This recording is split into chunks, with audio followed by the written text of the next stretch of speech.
Okay, great. Welcome. I want to actually start with a quote. You could try to synthesize something like COVID or a more dangerous version of the flu, and basically our modeling suggests this might be possible. This is a real quote from an expert about Opus 4 when it came out last year. And it's interesting who the expert is. It's not even like an independent scientist. It's also not coming from an activist. Also, it's actually coming from the co-founder and chief scientist of Anthropic, Jared Kaplan.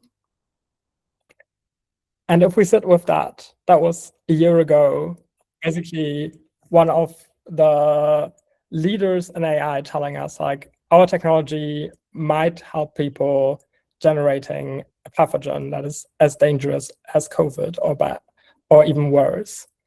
And we can wonder, with such a grave danger right in front of us, what happened?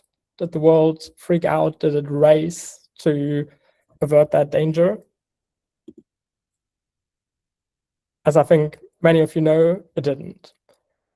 It's not like nothing happened, but I think if you hear about such a possibility, if you hear about like such a trajectory of all of a sudden many more people getting such like destructive powers, the response was like very, very small.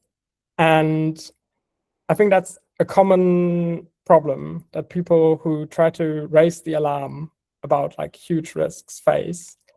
And so what I want to talk about today and give you some tools for is how to make this gap between the risk and the response smaller by communicating better about the risks from AI, especially to those who have the power to actually change something about it.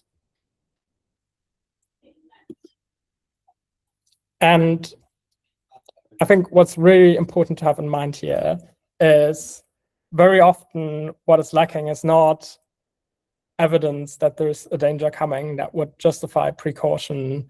It's also not that there are not ideas. It's really about like, how do we communicate it in ways that actually land and actually change the willingness to act. So this workshop today will be about how to get to actual deep concern about the very real risks that we're facing and how to then get from concern to action. And a little bit about Future Matters and me. So at Future Matters, what we do is we look into the question of how do you actually achieve change?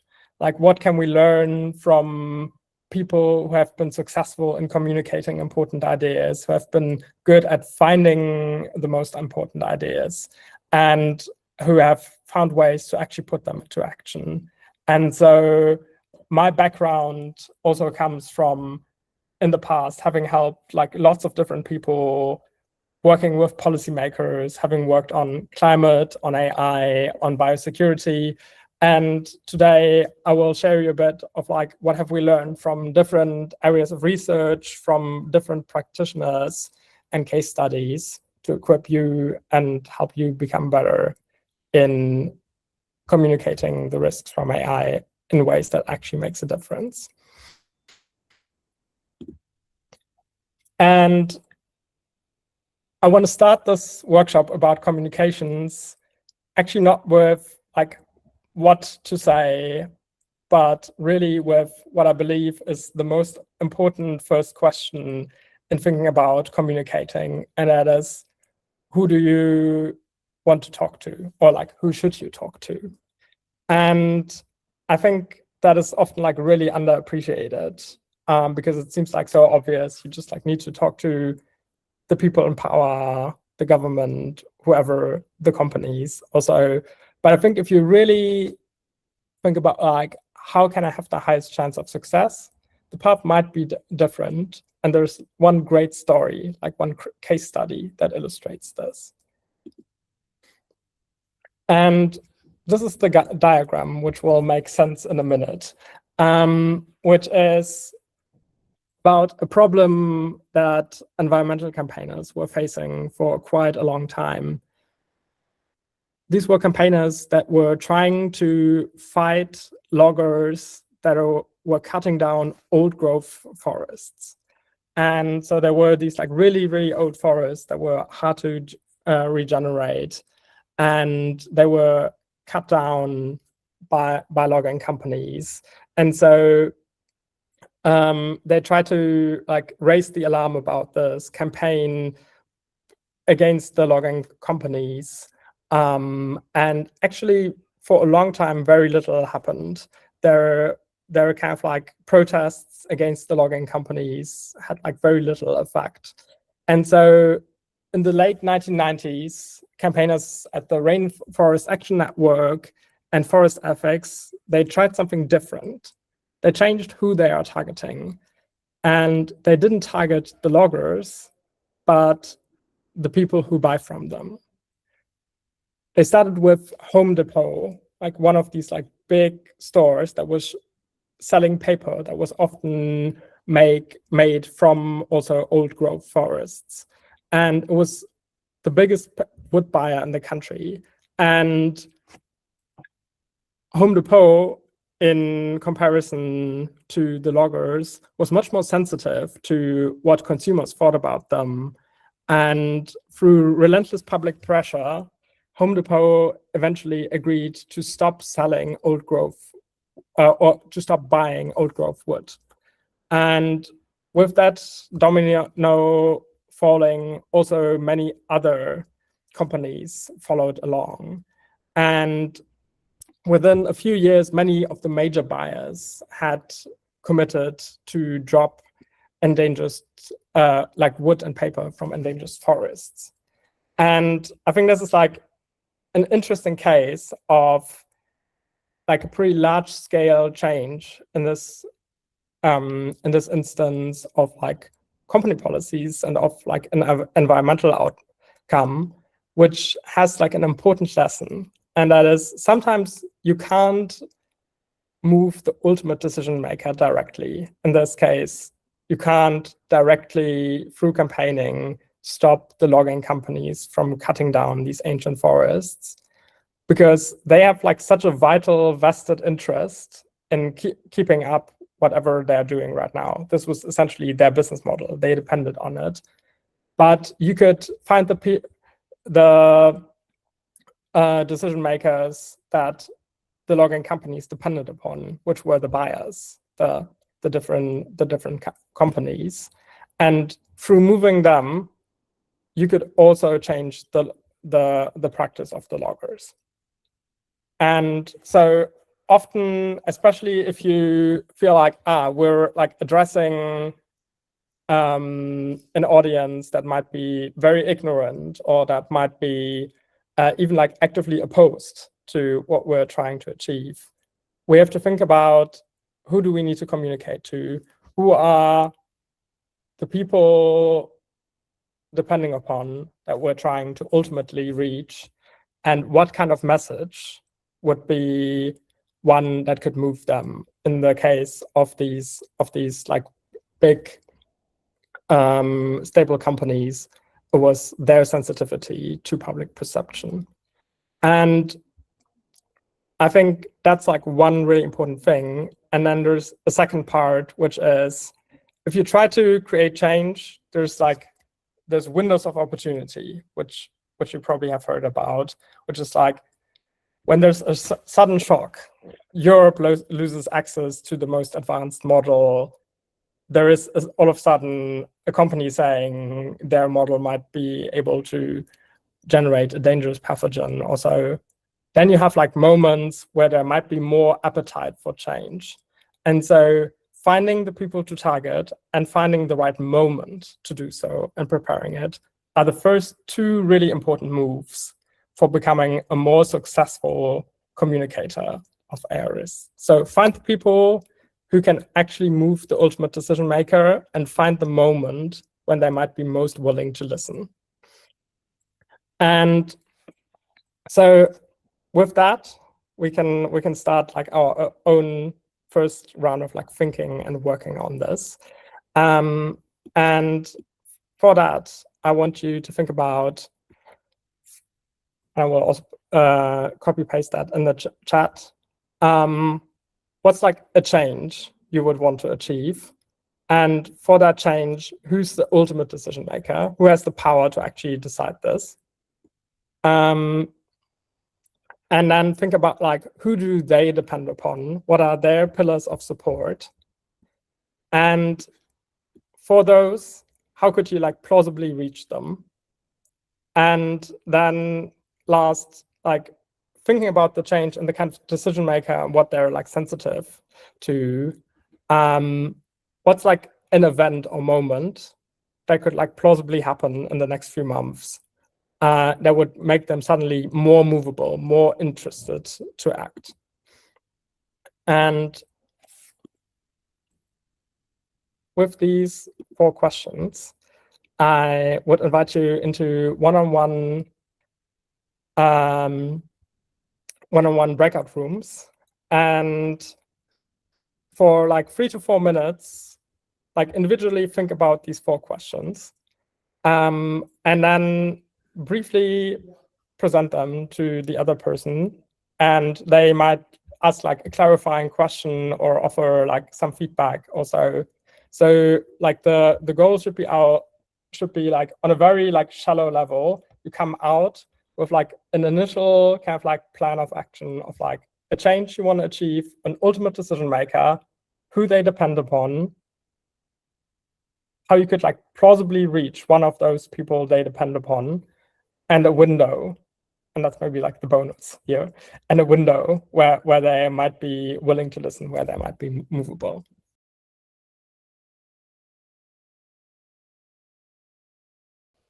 Yeah, and now, as I said, like really keep the group in mind that you try to reach, and there's like 2 versions here that are like dedicated to a US audience that basically try to make the same point, which is we should act on risks from AI. But as you will notice, there's a difference. Here's the first version. Despite warnings from some of the world's most renowned computer scientists, including Geoffrey Hinton and Joshua Bengio, that AI poses an existential risk to humanity, most governments remain largely unmoved. We should not gamble with humanity's survival. Governments need to shift its course on AI now. And here's the second message. More and more conservative leaders are sounding the alarm on the catastrophic dangers of unchecked AI. Donald Trump himself once called AI maybe the most dangerous thing out there, and Steve Bannon calls it the most dangerous technology in the history of mankind. 84% of Republicans want AI systems to pass a government safety test before they're deployed. The base already agrees. Now is the moment to act. Probably if you have been thinking a lot about like AI risks and been like following some of the scientists who have like established these risks, you probably find the first version much more persuasive. It kind of like really describes like credible voices who know a lot about AI, and it really like tells like what is at stake. But as you have like figured out by now, if like maybe the audience that you're trying to reach are like conservatives in the US, then as you will see, there is a second message, which is like very much more dedicated to Justus, sorry to interrupt. Which slide are we supposed to be seeing? Because right now we're still seeing the map your target slide. That's right. Yes. Oh, right. Okay. So, no, there's unfortunately no kind of like empty slide in between. But thank you for checking it. Yeah, and I think what you can see here is it's basically calling up different voices of authority, and one of them was basically Hinton and Bangio and citing the existential risk, and the other one was just like naming that the leaders who probably are also decision makers themselves have voiced concern and that their voter base is supporting them in them. So it is both are in some way calling for action on AI, but one is actually citing people from the in-group. And that's like, there's a really, really important lesson here in this, which is who says it often matters more than how well it's said or what is said. Basically, the messenger is more important than the message. And I think that's sometimes a bit hard to wrap your head around, because if we're thinking about like communication, we're often thinking about like how to say things. But I would argue that maybe the most important thing to think about once you have your change, you have your decision maker, you have your target audience that you try to reach, and maybe you have already thought about like the kinds of like moments, the windows of opportunities when you could like mobilize them, is that like who says it often matters more in like how much you can achieve than what exactly you say. And there's actually one study that makes that, yeah, quite tangible, which is a study that basically tested whether like a well-known Christian messenger with kind of like taking stewardship of creation frame would be like more persuasive than the same Christian messenger without that frame. And they were trying to test it because they believed it would, like the framing would actually make a huge difference. And what they actually found was that it didn't. And so there was basically a like almost null result. So what actually really, really mattered was like who was the messenger, what exactly was said, how exactly it was framed, made like very little difference. And so that's a really, really powerful and important lesson here. And so often what you really want to say is like, okay, the message that I get is coming from a trusted messenger. I think like we all actually know that from our own life. We're often like much more likely to listen to the advice of a friend or someone we perceive as part of our in-group than like from a random stranger.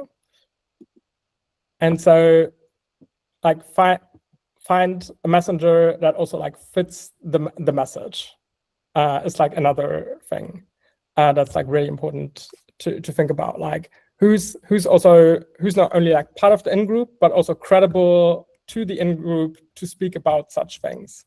Like a parent that speaks about child safety for AI will be much more credible than like a random concerned person.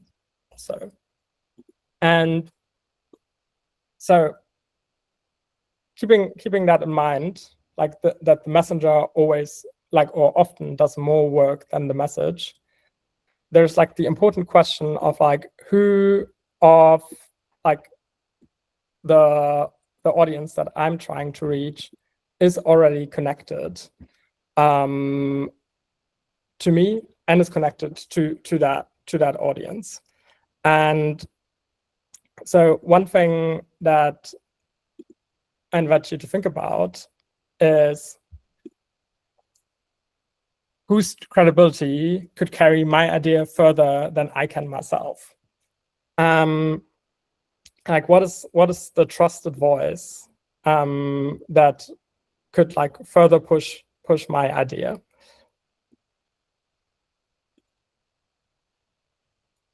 And so I think we will not do breakout rooms given the like limited success of that approach. But I invite you to do two things. Either you're already in the fortunate position that you yourself are credible to someone who can actually act, who can make the decision, then great. In that case, like if you are a trusted contact to a decision maker, then like really figure out like who are the people in your network that have the greatest power over the change that you're trying to achieve. But if you might be someone who doesn't have that direct trust, that direct connection, like think about like people you might not know yet, but where you like plausibly you could like form a connection with them, and they could be a really credible voice to the decision maker that you're trying to reach. And maybe just take 4 to 5 minutes thinking about this, like who can I turn into a credible messenger, essentially.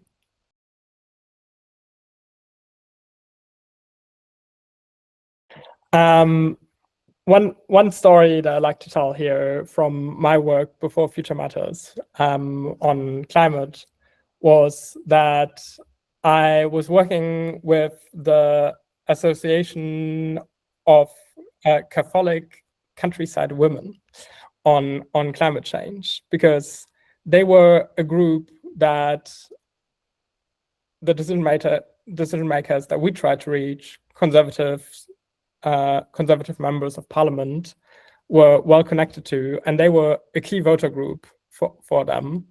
And we had a contact to them.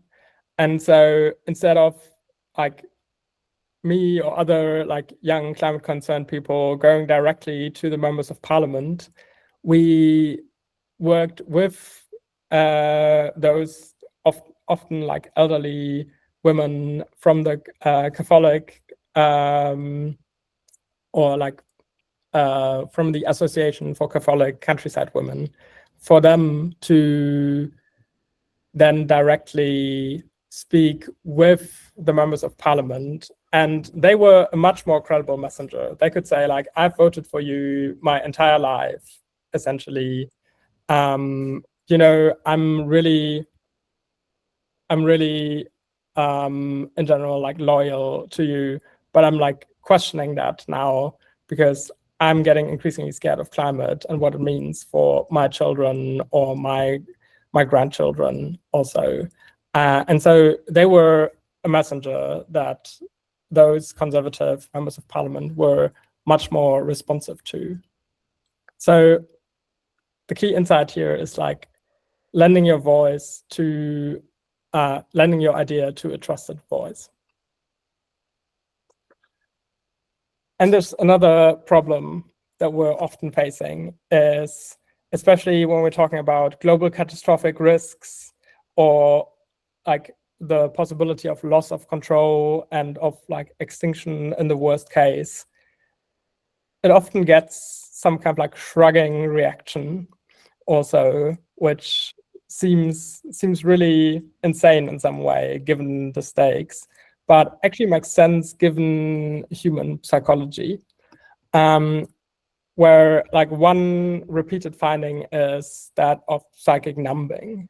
Like big numbers actually don't move us really. They're like too hard to imagine. Like our like empathy simply doesn't scale.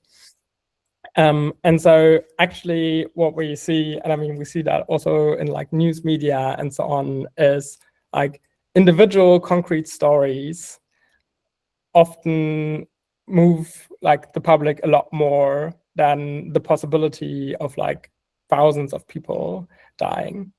And if you think about like how do you make the risks feel real, you really have to keep in mind that compassion doesn't scale. but that compassion can also be like a generator of emotion, of like motivation to act. And so when we say like, I don't know, there's the possibility that AI could help generate dangerous pathogens and millions could die, we're in some way actually working against ourselves because those big numbers often numb.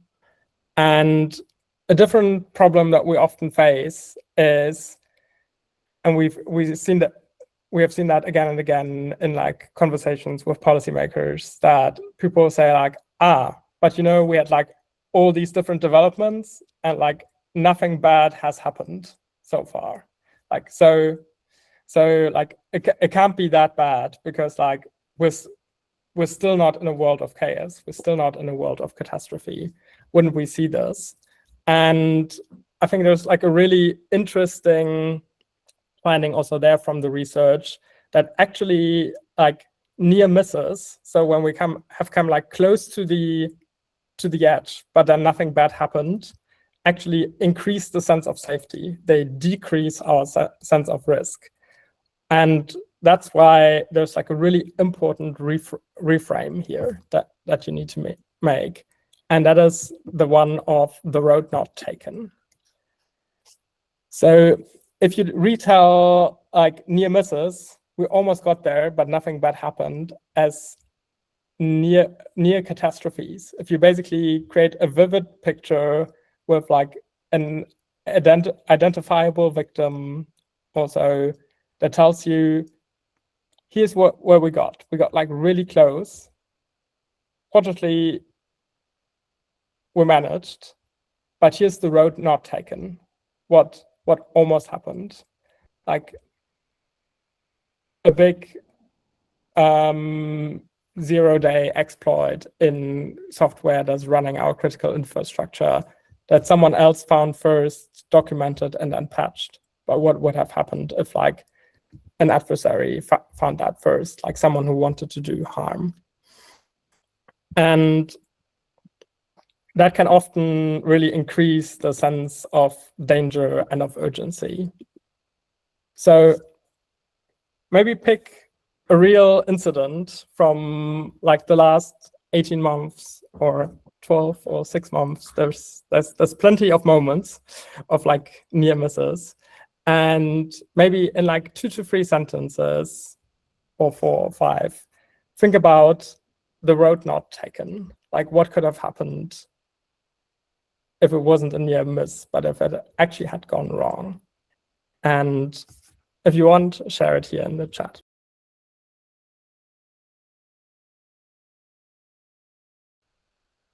Okay, so if you then have a really strong story about a road not taken from recently, I think what that can really help get across is the dangerous world that we live in, where now it's not just like, a dangerous exploit got discovered, but then it was patched, but where it truly becomes in some way like feelable how close we are to a world that is in chaos.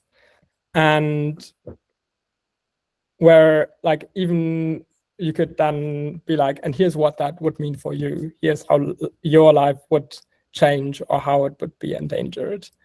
That's like one, like if you're looking for an identifiable victim, like making a danger that is posed to millions concrete, that can often be like one way, just like make people think what it means for their lives or for the lives of people that are close to them and that they love. So congratulations. You probably have now made whoever is receiving that message afraid. Like they might now be on the verge of like taking the risks like more seriously. They have like a moment of like, oh shit. But we also have like seen time and again, someone has like raised the alarm, maybe also in a way, like in a quite concrete scenario, which has like terrified people, but then they also don't move. And so what's like extremely important here is like a threat without a concrete ask, without a concrete possibility to act, actually creates denial quite often. Like people are like, this feels really, really scary. I can't do anything about it, or I don't know what to do about it. So I rather choose to ignore it or to like basically tell myself that it can't be that bad. And so what you always need to do is have a concrete ask that gives people some form of self-efficacy. So where they can do something, not just like something should be done, but really they can do something. They can take a next step, an action that will in some way credibly change something about the thing that is now making them afraid.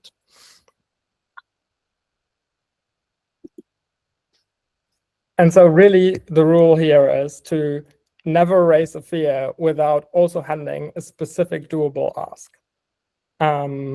This is like an essential pair for actually making a worry that you're raising stick. They may not take the action, but at least they should have like a sense of like action can be taken. So they can really entertain the idea of the danger in front of them. And then one thing is also really important to keep in mind is you, or like rather the messenger that you now have like activated to talk with your target audience, will not be the only one who's talking to them. Like thinking about like the white affluent voters in New York, they will be targeted by others as well, probably by AI companies telling them that AI regulation is killing innovation, for example. And so what's really, really important here is the move of inoculation, which basically means you're like almost like cognitively vaccinating someone by telling them about, here's an idea you might hear, like you will be hearing, and here's actually why it's wrong. So in some way, the person has like built up defenses. They have like build up a mental model of like why they shouldn't trust this information. And so when they actually encounter it in the real world, they will be like much more skeptical of it. Ideally, this happens before a person ever encounters that information. But even if there's some idea already in the water supply, in some way, still kind of like being like, and if we say this will be the counter move, and here's why it's wrong, can help people like mentally defend against some of the objections that they will hear. And so I think whenever you're communicating, never think of yourself as a lone island where you're like, I'm the only one communicating. I just need to be as persuasive as possible. You also need to think about like, what are the competing narratives? Also, some of which you might think are also like actually inaccurate or spread in like bad faith also. And you need to give people ways to already hear about those objections that they will hear, and reasons why they aren't accurate. So if you're really thinking about a pitch in some way to get across a risk, is like have like a vivid risk in 2 or 3 sentences, a doable ask, and think about an objection that this person might hear against this, and how to counter it. And yeah, just take like 5 minutes or so to think about like, what could your like pitch be of like raising the sense of risk from a person, presenting them with a doable ask, and preempting one common objection that they will get.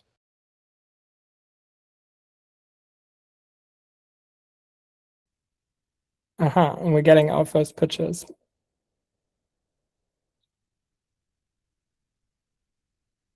And I think the one first that we see about like an AI agent acting in unpredictable ways and the harm it can cause. And then thinking about like, okay, what's like a concrete ask you can do here? And like thinking about like limiting the reach.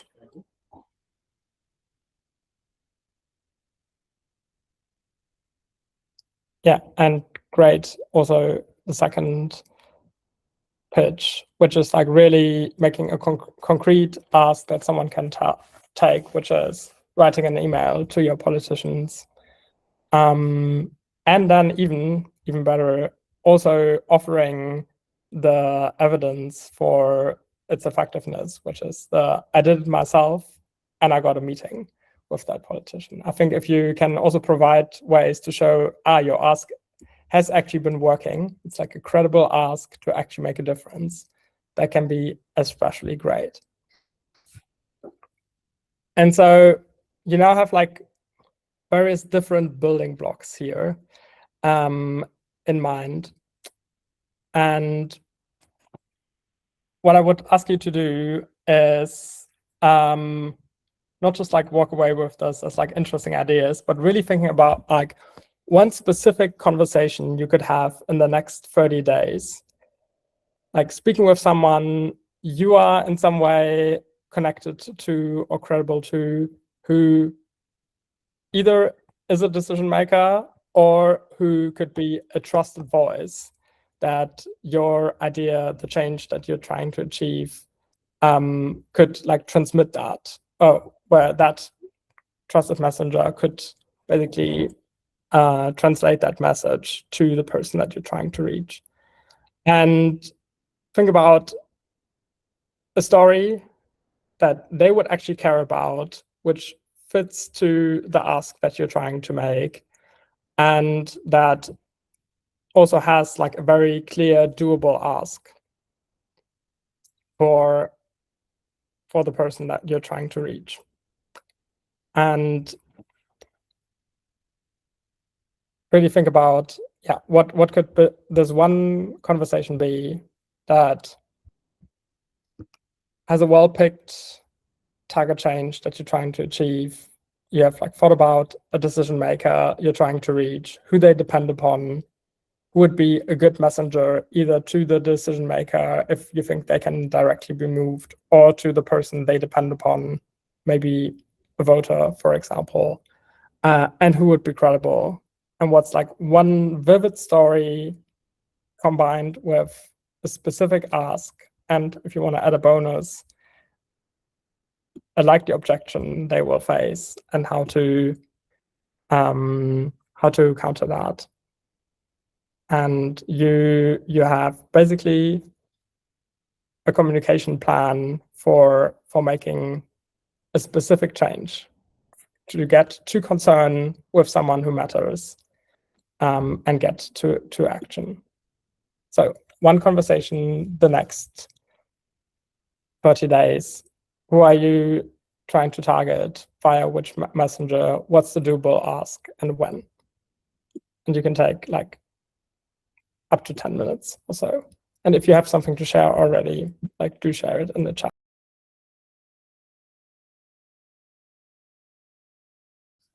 And as you're thinking about this, really think about like, do you have the right target? Do you have real credibility to them, or does the messenger that you're planning to engage has real credibility? And do you have a specific and doable ask?